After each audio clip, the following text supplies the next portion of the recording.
नमस्कार। मध्य युग की ये कथा है।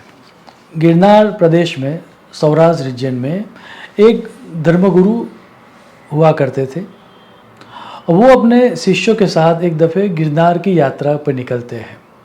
अब जैसा कि हम सबको पता है कि गिरनार के बहुत सारे स्टेप्स होते हैं और ये जो धर्मगुरु थे वो ठहरे भारे शरीर वाले, बट क्योंकि वो बहुत प्रशंसा कर चुके थे कि दर्शन तो करने ही चाहिए, हमें यात्रा तो करनी ही चाहिए, तो उनकी इच्छा नहीं थी क्योंकि वो थोड़े बहुत आलसी भी थे और शारीरिक श्रम तो कभी किया ही नहीं था। तो वो गिरनार चढ़ने के लिए स्टार्ट होते हैं। अब कुछ ही स्टेप चढ़ते हैं और फिर उनका भारी शरीर उनका साथ छोड़ देता है। तो जो सामान लेकर वो आए थे वो लेकर वो साइड में बैठ जाते हैं और शिष्य को कहते हैं कि आप दर्शन के लिए जाओ। अब वो आहिस्ता आहिस्ता नीचे उतरने का प्रयास स्टार्ट करते हैं, लेकिन अब नीचे उतरना भी एक तरह से शारीरिक श्रम का ही काम है, तो वो कर नहीं पाते। तो बीच बीच में वहाँ पर भी वो रुक जाते हैं। बीच में एक पालकी वाला उनको मिलता है और कहता है कि चलो मैं आपको ऊपर ले जाऊँ, तो आप आधे पैसे दे देना चलेगा क्योंकि आप धर्मगुरु हो। अब क्योंकि आलसी भी थे और एक तरह के कंजूस भी थे तो वो ना कह देते हैं। अब अगर ना कह देते तब तक तो बात ठीक थी क्योंकि लेकिन वो ठहरे धर्मगुरु, तो अपने ज्ञान का रुआब बताना वो वहाँ पर भी नहीं छोड़ते। तो वो उस पालकी वाले को ये कहते हैं कि अब मुझे समझ में आता है कि ईश्वर तो सब जगह पर है, तो उस मूर्ति का दर्शन करने के लिए मुझे इतना शारीरिक श्रम क्यों लेना चाहिए, क्यों इतने सारे स्टेप्स मुझे चढ़ने चाहिए। मैं मेरे घर पर जो मूर्ति है वहीं पर दर्शन कर लूँगा तो भी मुझे ईश्वर की प्राप्ति तो हो ही जाएगी। और जो पालकी वाला था वो हंस के जवाब देता है, महाराज ये बात आपको तब समझ में नहीं आई जब आपने चढ़ना स्टार्ट किया था, जब आप बड़ी बड़ी बातें कर रहे थे यात्रा की, तब ये बात आपको समझ में नहीं आई। कहते हैं कि धर्मगुरु कुछ बोल नहीं पाए। अब आहिस्ता आहिस्ता वापस वो उतर रहे थे, फिर भी अब कुछ ज़्यादा ही परिश्रम हो रहा था, तो ऐसा मान के चलो 10, 15 या 20 स्टेप्स वो नीचे उतरते फिर साइड में बैठ जाते।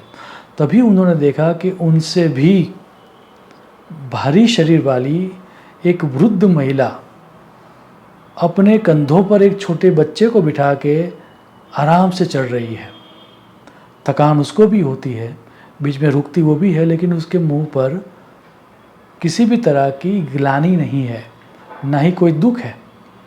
तो उसको देख के महाराज को थोड़ा आश्चर्य भी होता है और महाराज उसको बुला के पूछते हैं कि अगर आपको दिक्कत ना हो तो एक प्रश्न आपको पूछूं।